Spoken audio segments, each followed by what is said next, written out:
Thank you, Speaker. Once this bill is passed, it's passed. We don't have any protections in it.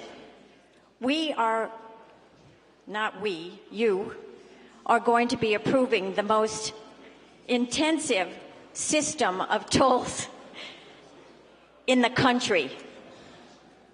6 roads, 14 gantries at a minimum. The director, what few questions I was able to get to him, mentioned that, oh, how great. When a car passed through one, it would go to the next. They have such great technology, they'll be able to tell how long it takes you guys to pee when you get off the road.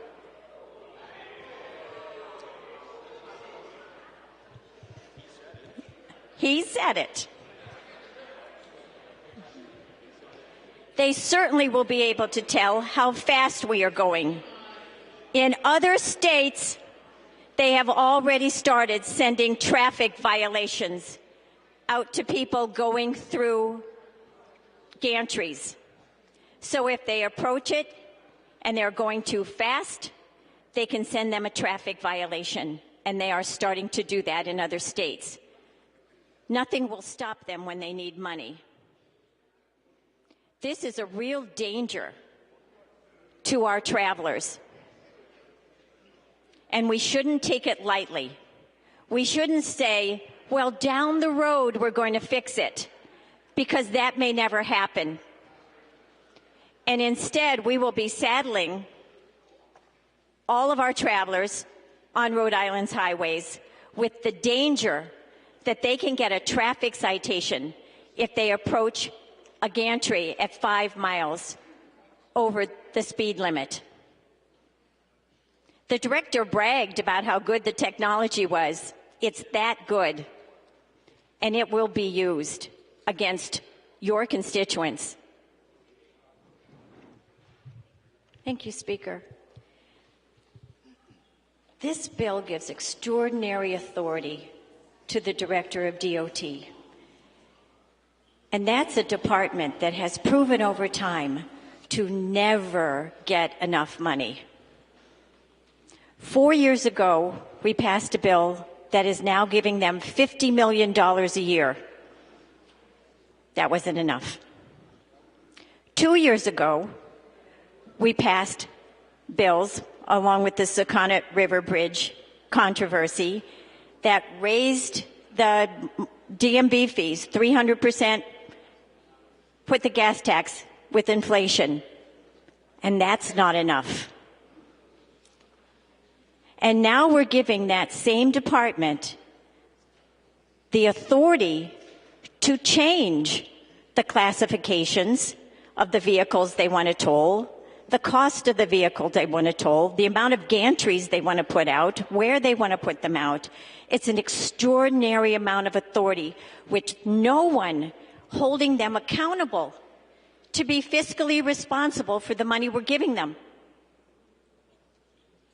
This is a protection that they have to spend the money that we're giving them wisely, because it won't be just a click of the fingers to get more, to expand the number of vehicles and the kinds of vehicles they're taxing. This is a good amendment that protects our trucking industry, protects the jobs that's there, protects the pass-through that they will be putting on their customers.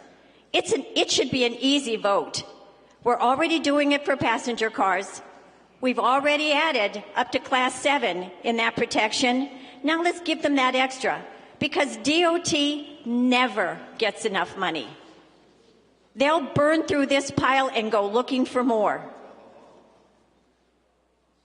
Let's hold them accountable for the money that we give them and protect our consumers and our construction industry, our trucking industry at the same time. Thank you.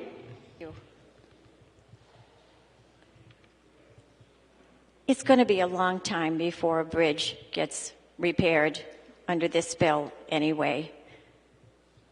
And whenever we're spending $1 billion of the people's money and putting in a revenue stream that will forever encumber the state, I think it's important that we consult them.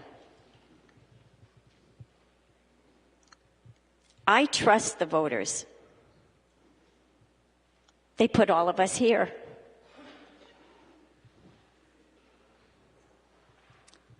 We should trust their collective wisdom on a piece of legislation that is this far-ranging and expensive.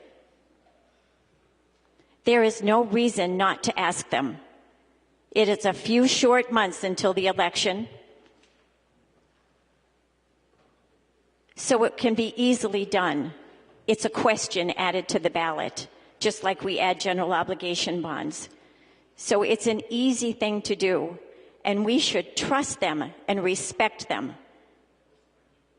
enough to ask them. Thank you.